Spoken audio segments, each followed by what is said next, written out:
નમસ્કાર, હું Rinku Prajapati public Indian ન્યૂઝમાં આપનું સ્વાગત કરું છું। શરૂઆત કરીએ આજના સમાચારની। મોગરી ગામે ગજાનંદ સોસાયટી પાસેથી વાહન ચોરી કરનાર એક ઈસમને પકડતી ક્રાઇમ બ્રાન્ચ આણંદ।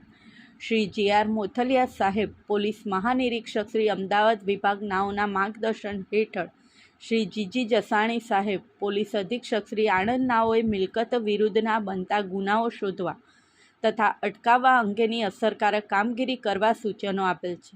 જે અન્વયે Shri PB Jadav, police inspector LCB Anand નાઓના માર્ગદર્શન હેઠળ ગઈ રોજ એલસીબી સ્ટાફના માણસો પેટ્રોલિંગમાં હતા તે દરમિયાન હેડ કોન્સ્ટેબલ રણધીરસિંહ તથા પોલીસ કોન્સ્ટેબલ બહાદુરભાઈને મળેલ હકીકતના આધારે મોગરી રોડ યોગી સર્કલ પાસેથી મળેલ માહિતી મુજબ એક ઈસમ બજાજ કંપનીનું સિટી 10 મોટરસાઇકલ નંબર GJ23DA 1084 લઈ આવતા તેને રોકી મોટરસાઇકલના આધારે પુરાવા માંગતા કોઈ સંતોષકારક જવાબ આપેલ નહીં અને ચોરી અગર તો છળ કપટથી મેળવેલ જણાઈ આવતા પોકેટકોપ મોબાઈલથી વાહન માલિક અંગે ખરાઈ કરતા અલગ અલગ જણાઈ આવતા મોટરસાઇકલ કિંમત ₹20,000 CRPC 41(1)D 102 મુજબ કબજે કરી પકડેલ ઈસમને CRPC 41(1)D મુજબ અટક કરી પૂછપરછ કરતા આજથી 15 દિવસ ઉપર મોગરી ગામે ગજાનંદ સોસાયટી પાસેથી ચોરી કરેલાની કબૂલાત કરેલ છે।